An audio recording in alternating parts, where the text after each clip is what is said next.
It all started with a letter. Not the kind of letter you'd expect. No heartfelt message from a long-lost friend or even a coupon for half-off pizza. No, this was the kind of letter that made Jack's blood boil. It was from the HOA, the Homeowners Association, a group of self-proclaimed suburban overlords who seemed to believe their true calling in life was micromanaging other people's lawns, mailboxes, and apparently, pets. The letter informed Jack that his beloved Labrador retriever, Max, was now considered illegal. Yes, illegal, like he was some kind of contraband item smuggled across state lines instead of a gentle, slobbery dog who spent most of his time chasing squirrels and failing miserably. The reason for this absurd decree? The HOA had decided that dogs over 50 pounds were a threat to community harmony. Jack stared at the letter in disbelief. Max? A threat to harmony? The same Max who once got scared by a butterfly and tried to hide behind a potted plant? Jack couldn't decide whether to laugh or cry. Instead, he muttered under his breath, "Community harmony? You mean your fragile egos?" Jack wasn't the type to take things lying down, unless it was on his couch with Max curled up beside him. He decided to confront the HOA at their next meeting, which was held in the clubhouse, a beige building that looked like it had been designed by someone who hated joy. The meeting room smelled faintly of stale coffee and passive aggression. Jack walked in with Max's picture tucked under his arm like a weapon. He wasn't going to let them win. The HOA president, Karen, because of course her name was Karen, sat at the head of the table like she was presiding over an international summit instead of a group of people arguing about hedge heights. Karen had an air of superiority that could only be described as weaponized smugness. She greeted Jack with a tight smile that didn't reach her eyes. "Jack," she said in a tone that implied she'd rather be anywhere else, "I assume you're here about the new pet policy?" "Yes," Jack replied, trying to keep his voice level.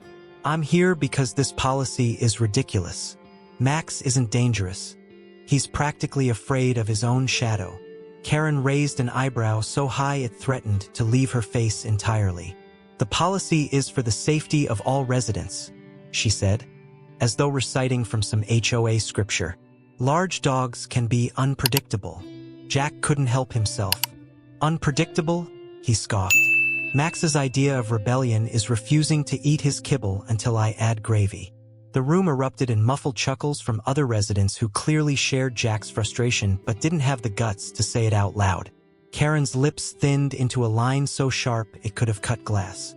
"Well," she said icily, "rules are rules." Jack knew he wasn't going to get anywhere arguing with Karen directly.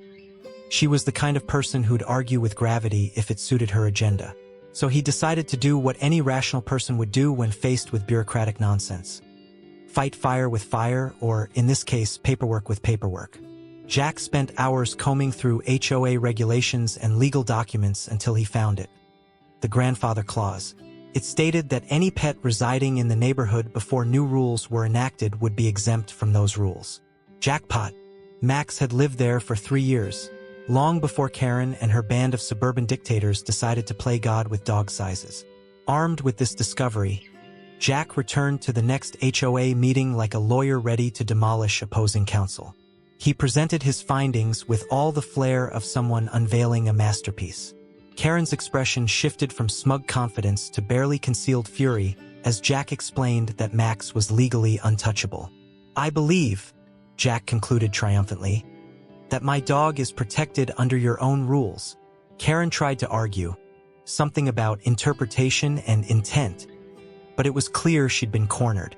The other residents began murmuring in agreement. Some even started questioning other HOA policies they'd been forced to endure over the years. But just when Jack thought he'd won, Karen pulled out her trump card, the neighbor problem.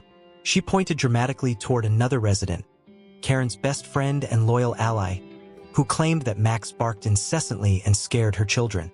It was an obvious lie. Max rarely barked unless someone rang the doorbell or dared to eat pizza without sharing. Jack felt his anger rising but kept his cool. He knew what this was, Karen trying to shift blame and turn public opinion against him. But then fate intervened in the form of Karen's own dog, a massive pit bull named Zeus who chose that exact moment to burst into the meeting room uninvited. Zeus barreled through like a wrecking ball, knocking over chairs and sending coffee cups flying. He jumped onto Karen's lap, or tried to.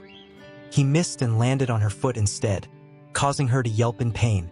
The room fell silent as everyone stared at Zeus, the very definition of chaos incarnate. Jack couldn't resist.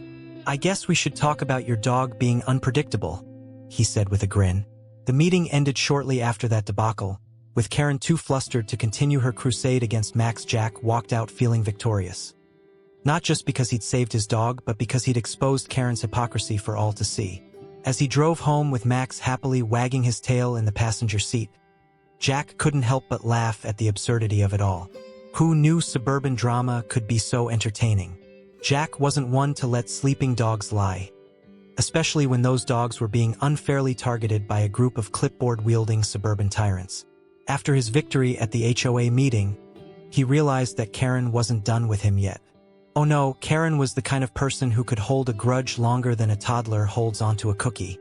Jack knew she'd find another way to make his life miserable, so he decided to prepare for battle.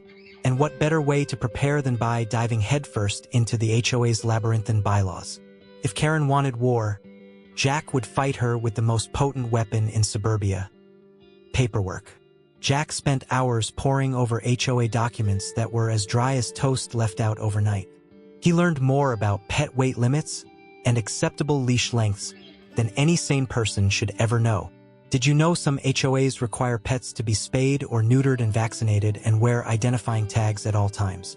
Jack didn't either until now.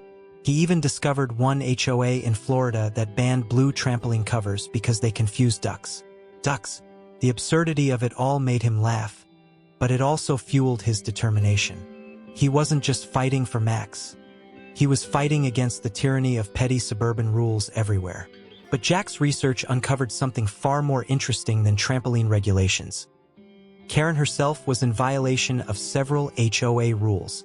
Her pit bull, Zeus, the same dog that had turned the last meeting into a circus, wasn't just large and unruly. He was downright illegal according to the HOA's own policies. Zeus frequently roamed the neighborhood without a leash, barked at all hours of the night, and had even knocked over a neighbor's trash cans during one of his escapades. Karen had been ignoring complaints for months, brushing them off with her trademark condescension. "Zeus is just spirited," she'd say with a smile that could curdle milk. Jack decided it was time to turn the tables. If Karen wanted to play dirty, he'd show her just how muddy things could get. Armed with his phone and a newfound sense of purpose, Jack began documenting Zeus's every infraction like he was auditioning for a role on CSI Suburbia. He recorded videos of Zeus running through flower beds, barking at joggers, and terrorizing squirrels, who were probably filing their own complaints somewhere. He snapped photos of Zeus leaving gifts on neighbors' lawns, gifts that Karen never bothered to clean up. Jack even managed to capture Zeus chasing after the mailman, who screamed like he was being pursued by a velociraptor. Once Jack had compiled enough evidence to fill a small hard drive, he submitted it all to the HOA board along with a formal complaint. The board members were stunned. They'd been so busy enforcing arbitrary rules like mulch color requirements and garage door open time limits that they hadn't realized one of their own members was blatantly disregarding basic pet policies. Karen's smug reign was about to face its first real challenge. At the next HOA meeting, Jack arrived early and took his seat near the front, right across from Karen. She greeted him with her usual icy smile, but Jack could see the cracks forming in her facade. She knew something was coming. She just didn't know what. The meeting began with the usual nonsense. Discussions about lawn maintenance fines and whether someone's mailbox was too shiny. But then Jack raised his hand and calmly said, "I'd like to address an ongoing issue regarding pet policy violations." Karen's smile froze in place like an ice sculpture in July. Jack stood up and began presenting his evidence like a seasoned prosecutor. He showed videos of Zeus wreaking havoc on private property and photos of Zeus roaming leash-free through public spaces. He even played audio clips of Zeus barking at 2 a.m., waking up half the neighborhood. Karen tried to interrupt, but Jack wasn't having it. "Excuse me," he said, holding up a finger like he was silencing an unruly child. "I believe I have the floor." The other residents watched in awe as Jack dismantled Karen's defenses piece by piece. Some of them even started nodding along or muttering agreements under their breath. By the time Jack finished his presentation, Karen looked like she wanted to sink into her chair and disappear. The HOA president cleared his throat awkwardly and said, "Well, this is certainly concerning." He turned to Karen and added, "Do you have anything to say in response?" Karen tried to muster her usual bravado but ended up sounding more defensive than confident. "Zeus is just misunderstood," she said weakly. "He's not dangerous, he's spirited." Jack couldn't resist chiming in. "Spirited enough to chase down our mailman?" The room erupted in laughter, and even the HOA president cracked a smile. Karen's attempts at damage control failed spectacularly, and the board voted unanimously to issue her multiple fines for violating pet policies, including leash laws, noise ordinances, and waste disposal rules. They also warned her that further infractions could result in legal action or even eviction from the neighborhood. Jack felt an immense sense of satisfaction as he watched Karen squirm under the weight of her own hypocrisy. She'd spent years wielding HOA rules like weapons against others, but now those same rules had turned against her, and Jack had been the one to pull the trigger. As Jack left the meeting that evening, several neighbors approached him to offer their congratulations and thanks.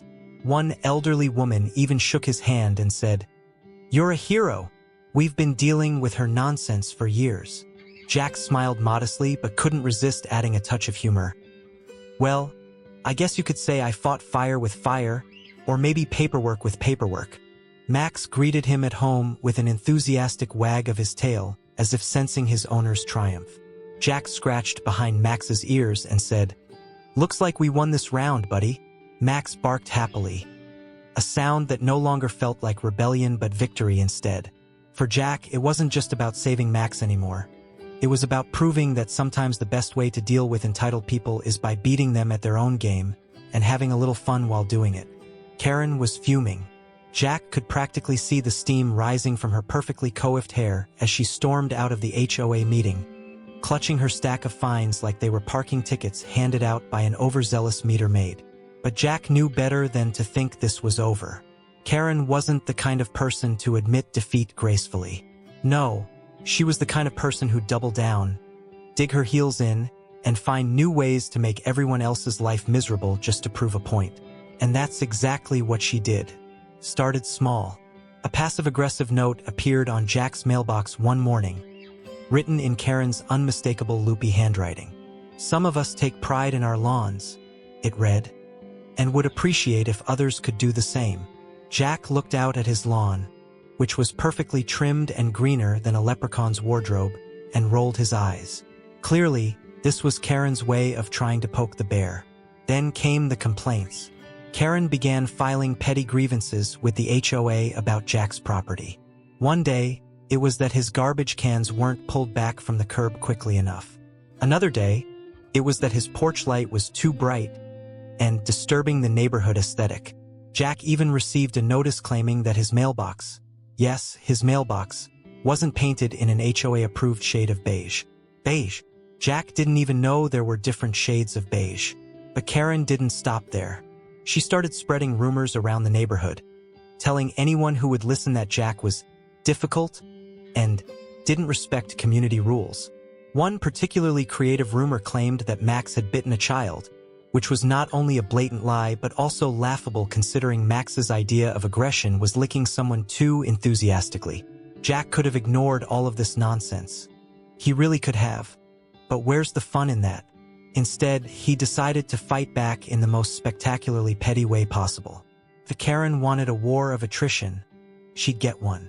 First, Jack began meticulously documenting every single one of Karen's own violations. Again, she might have been fined for Zeus's antics already, but there were plenty more infractions where those came from. Her lawn ornaments? Technically against HOA guidelines for being excessively decorative. Her fence? 2 inches taller than regulations allowed. Her holiday lights? Left up well past January 15th, an unforgivable crime in suburban America. But Jack didn't stop at documentation. Oh no, he got creative.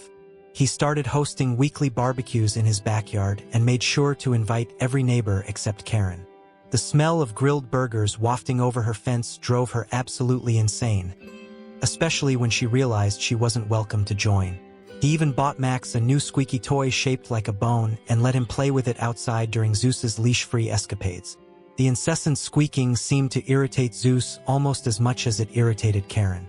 Karen retaliated by escalating her smear campaign against Jack.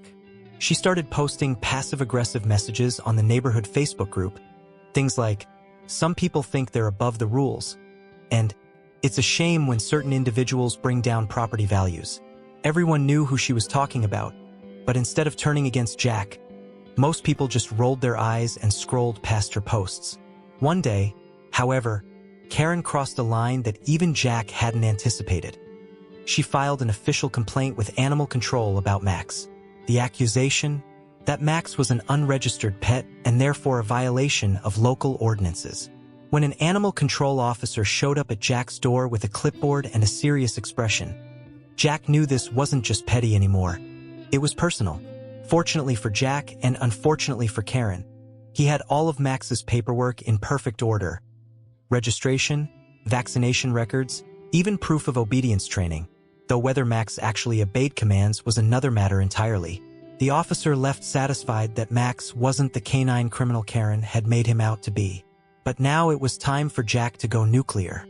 Jack decided to call an emergency HOA meeting, a privilege he discovered any homeowner could invoke if they gathered enough signatures from other residents. It wasn't hard. Most people were fed up with Karen's antics by this point and were more than happy to support Jack's cause. The meeting took place on a Friday evening in the clubhouse. The room was packed with neighbors who had come not just out of curiosity but also out of sheer exhaustion from years of dealing with Karen's self-righteousness. Karen sat at her usual spot at the head of the table, looking smug as ever, until Jack stood up and began his presentation. "Ladies and gentlemen," he began with a grin that could rival a Cheshire Cat's, "I'd like to discuss what I believe is the real threat to community harmony." He then proceeded to unveil a PowerPoint presentation titled Karen, a case study in hypocrisy. Slide after slide detailed every single one of Karen's violations, from Zeus's leash infractions to her illegal lawn ornaments to her refusal to remove holiday lights until March. He even included screenshots of her passive-aggressive Facebook posts for good measure. The room erupted into laughter as Jack delivered his presentation with all the flair of a stand-up comedian roasting an audience member. Even the HOA board members couldn't keep straight faces as they watched Karen squirm in her seat. By the time Jack finished, Karen looked like she wanted to crawl under the table and disappear forever. The board voted unanimously to issue her additional fines and warned her that any further violations could result in serious consequences, including removal from her position as HOA president. As Jack walked out of the meeting that night, several neighbors patted him on the back or shook his hand. One even whispered, "You're a legend," under their breath. And as for Max, he got an extra treat when they got home, a well-deserved reward for being such a good boy throughout all this chaos. Jack thought he'd seen it all. HOA fines, passive-aggressive Facebook posts, Karen's never-ending quest to turn the neighborhood into her personal kingdom. It was a circus, and Karen was the ringmaster. But what Jack didn't anticipate was just how far Karen would go to cling to her crumbling empire.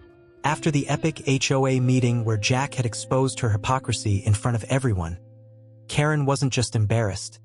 She was enraged. And an enraged Karen was a dangerous Karen. The next morning, Jack woke up to find a new HOA notice taped to his front door. It was written in the same overly formal language that HOA documents always used, but it didn't take a lawyer to figure out what it meant. Karen had pushed through a motion for a community-wide vote. The topic? Whether Max should be forcibly removed from the neighborhood. That's right. Karen had decided that if she couldn't win through petty complaints and fines, she'd try to rally the entire neighborhood against Jack and his lovable Labrador. Jack stared at the notice in disbelief. A vote? About Max? The dog who spent his afternoons napping in the sun and wagging his tail at passing cars? It was absurd. It was laughable. It was exactly what he should have expected from Karen. But Jack wasn't about to let this slide. If Karen wanted to turn this into a popularity contest, he'd make sure she regretted it. The vote was scheduled for 2 weeks later, which gave Jack just enough time to launch his counteroffensive. He wasn't just going to defend Max. He was going to make sure Karen's reputation took another hit in the process. First, Jack started knocking on doors. He went house to house, introducing himself and Max to anyone who hadn't already met them. Max, of course, was the star of the show. His wagging tail and big puppy eyes won over even the grumpiest of neighbors. Jack explained the situation with Karen and made sure everyone knew just how ridiculous it was that they were being asked to vote on whether a perfectly harmless dog should be evicted. Max has lived here for years, Jack said during one particularly memorable conversation with an elderly couple down the street. He's never caused any trouble, unless you count that time he tried to make friends with your garden gnome. The couple laughed and promised their votes were firmly in Max's favor. But Jack didn't stop there. He decided to take things up a notch by organizing a neighborhood barbecue, the biggest one the community had ever seen. He called it MaxFest, and it was equal parts celebration and campaign rally. There were burgers, hot dogs, veggie skewers for the health-conscious crowd, and even a dessert table featuring cookies shaped like dog bones. Max himself wore a little bandana that said, "Vote yes for Max," as he trotted around greeting guests like he was running for office. The turnout was incredible. Practically everyone in the neighborhood showed up, except Karen, of course. She spent the evening glaring out her window like a villain in a soap opera while Zeus barked furiously at the festivities from behind her fence. Jack made sure to use MaxFest as an opportunity to remind everyone why they loved living in the neighborhood, and why they shouldn't let one entitled HOA president ruin it for everyone else. "Karen wants you to believe Max is some kind of menace," Jack said during his impromptu speech by the grill. "But let's be honest.